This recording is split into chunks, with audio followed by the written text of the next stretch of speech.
Manuel Ramiro, muchas gracias a los demás componentes de este encuentro telemático. Ahora que tan de moda está la importancia de la tecnología, pero también los riesgos de la tecnología.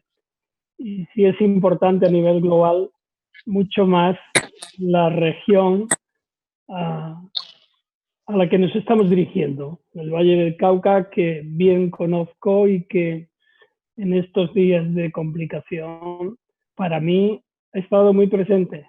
Hablabas a todas las deidades, a todos aquellos ancianos que siempre cuidan de mí, y probablemente por esto y mucho más estamos aquí. He oído con atención las intervenciones de las autoridades anteriores y tengo una sensación agridulce, muy preocupante por una parte, pero también de esperanza. Creo que se apuntan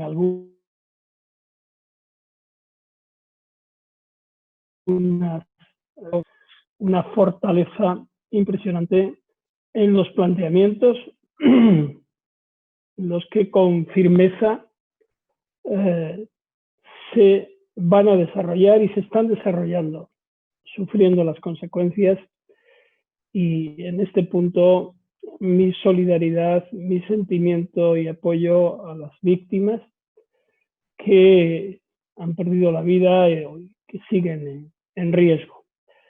Es cierto que la violencia persiste en Colombia.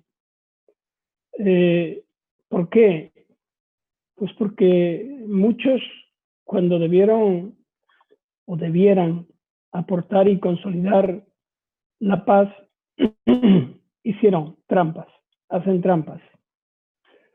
Optaron explícita o implícitamente por el mantenimiento de la violencia.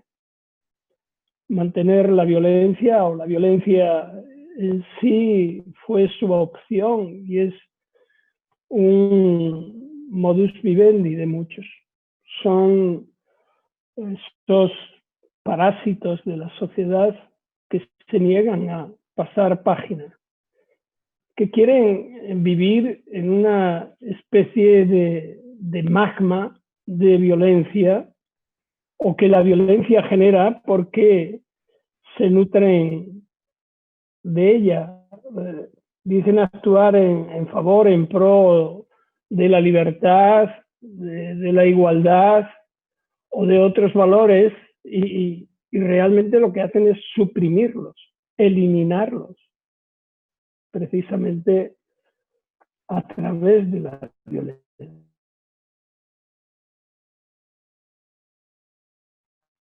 Heráclito, en la época griega, hace miles de años, decía que el agua que pasa por un río nunca vuelve a pasar por el mismo sitio.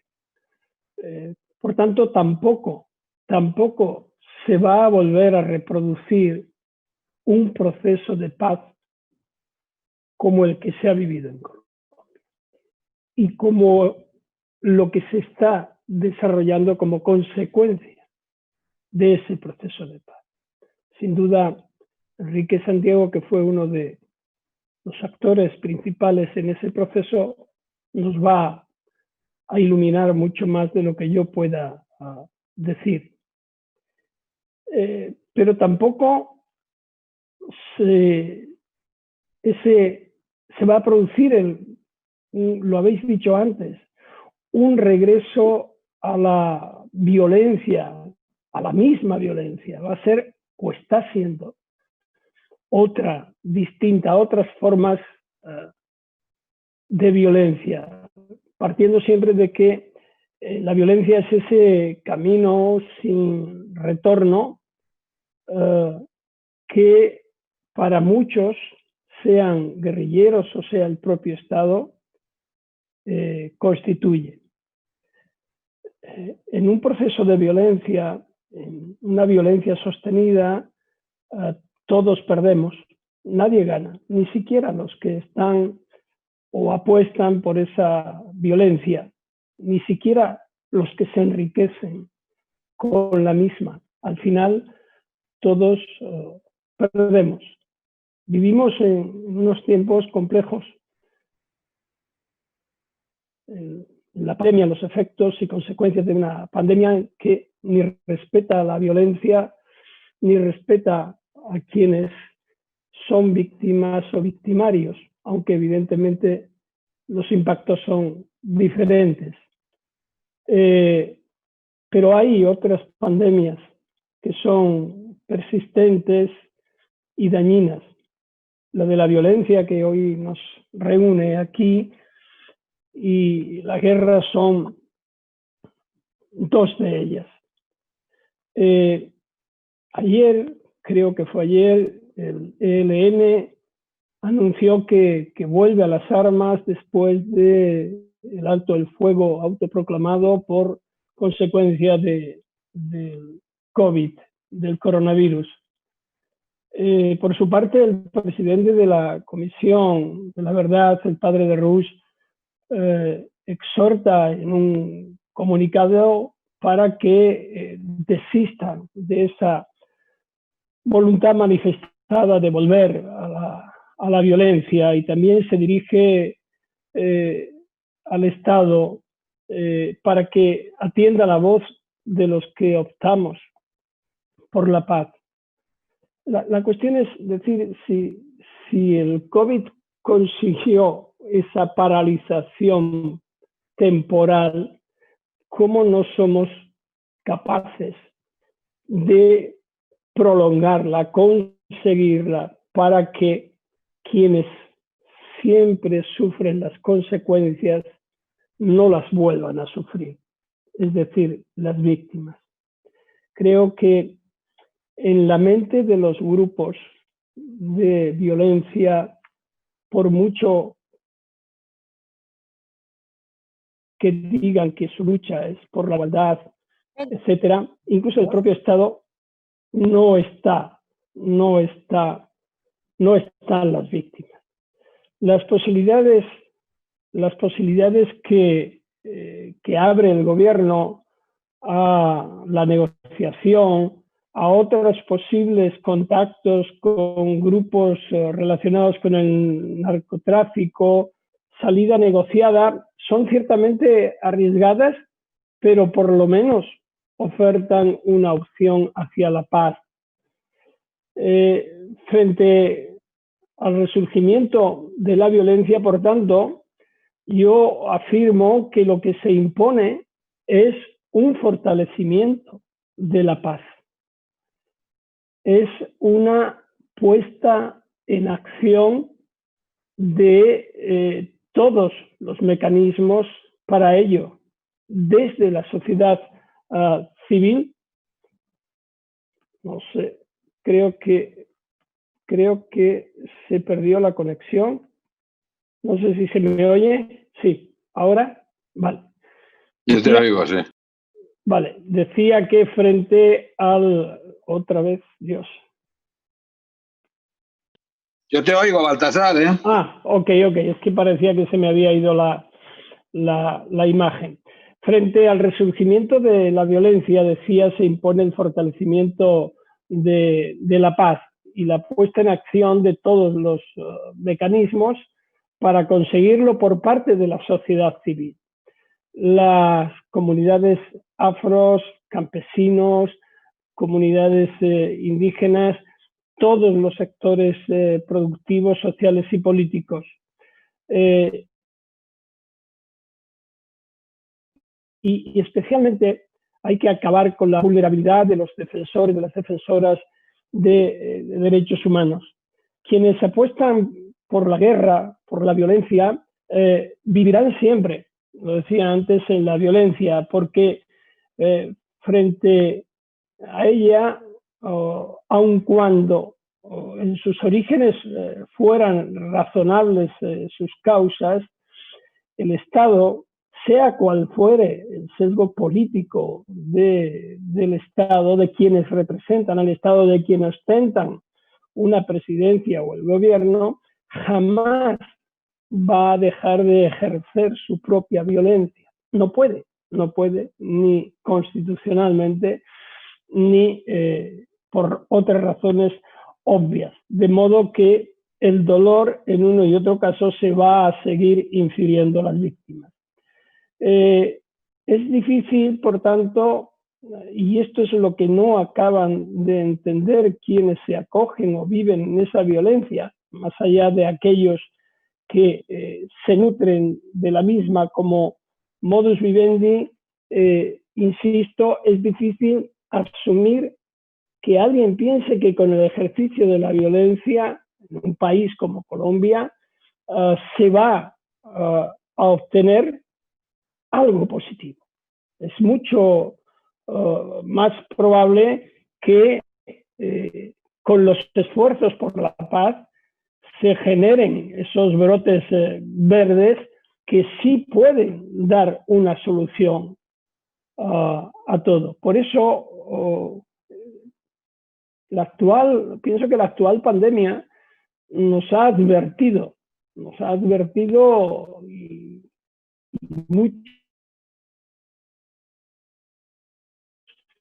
en cuenta de la urgencia de esta realidad de combatir la violencia, de no seguir por el camino de la guerra, de no seguir por el camino de la confrontación.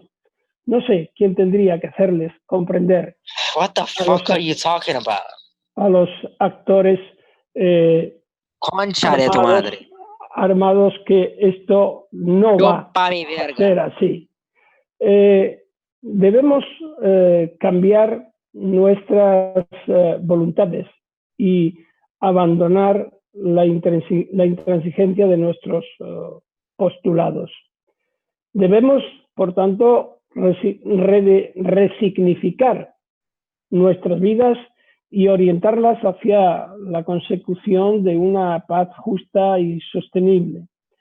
No existe, como bien sabéis, el derecho a la guerra ni a la violencia ejercida en una democracia, aunque esta sea sumamente injusta o corrupta, como alguien de los interlocutores anteriores decía, porque en una democracia, por imperfecta que sea, existen mecanismos para combatir esos sesgos de injusticia o de corrupción.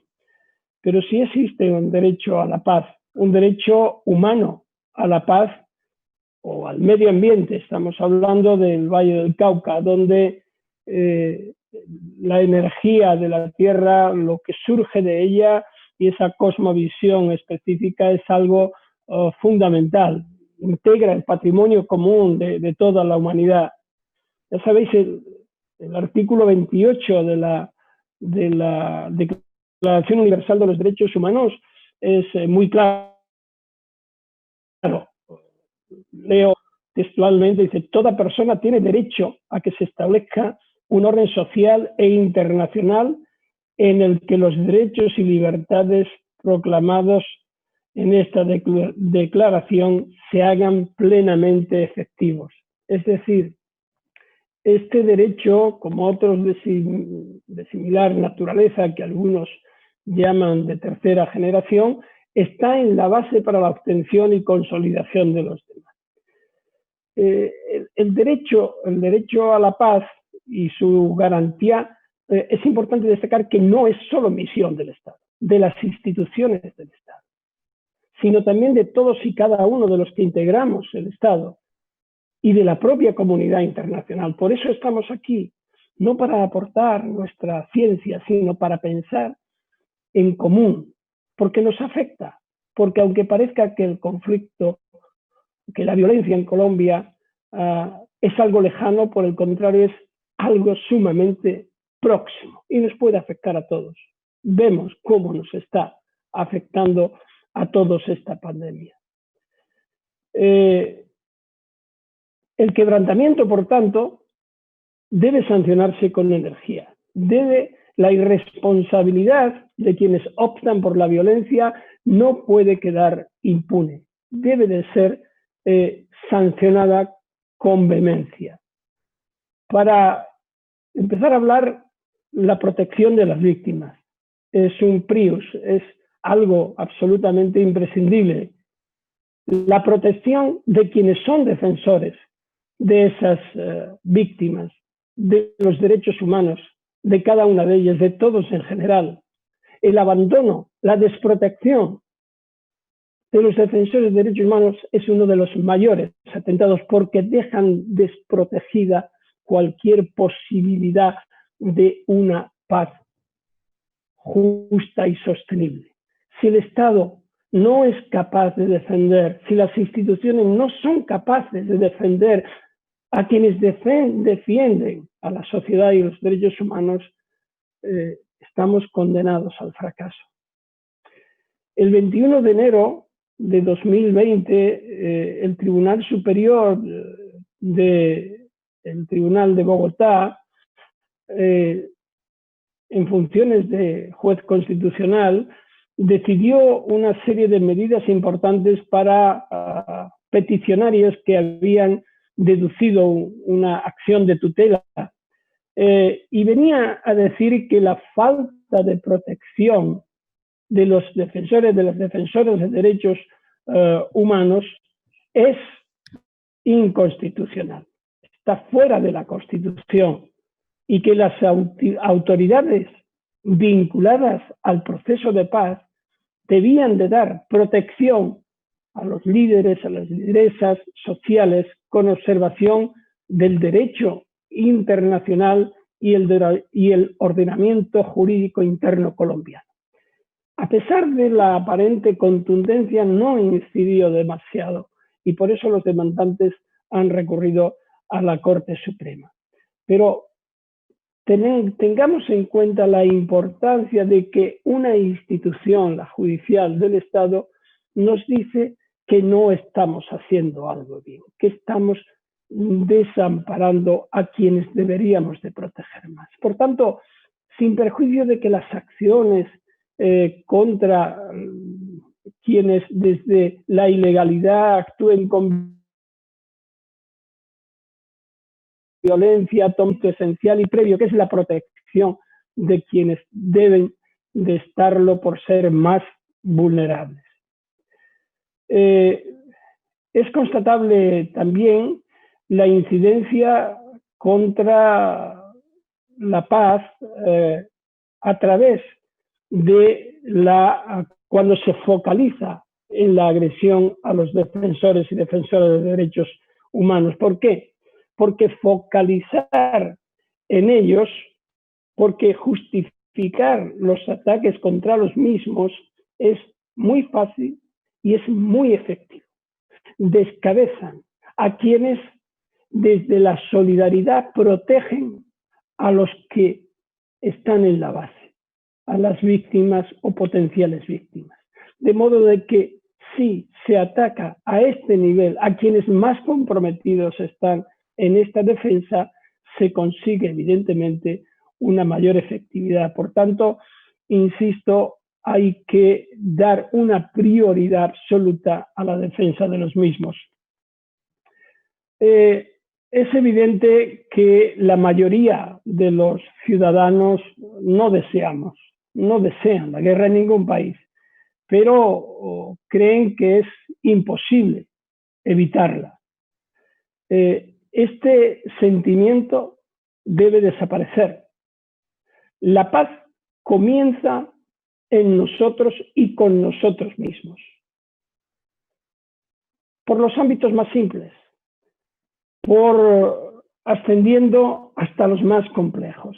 No tenemos que esperar que desde arriba se produzcan permanentemente procesos de paz. Hay que construir esa paz sostenible, esa cultura de paz desde abajo hacia arriba y pelear cada día por ellos. Recordar lo que decía Gandhi, ¿no? No hay caminos hacia la paz es el camino. Nosotros, ¿qué podemos hacer desde fuera de Colombia? Apoyar, cooperar, pensar, desarrollar esa solidaridad internacional a través de los mecanismos, en mi caso, en nuestro caso, como Enrique y como otros, a través del derecho, también de la política, también de el compromiso de los movimientos sociales, grupos como el Grupo de Puebla, como el Comité Latinoamericano de Derecho y Democracia, en los que los dos estamos participando, estamos especialmente sensibilizados y comprometidos con iniciativas de paz y sobre todo de apoyo a las comunidades afrocampesinas, pueblos originarios y en general a todos o respecto de todas aquellas víctimas que lo necesitan.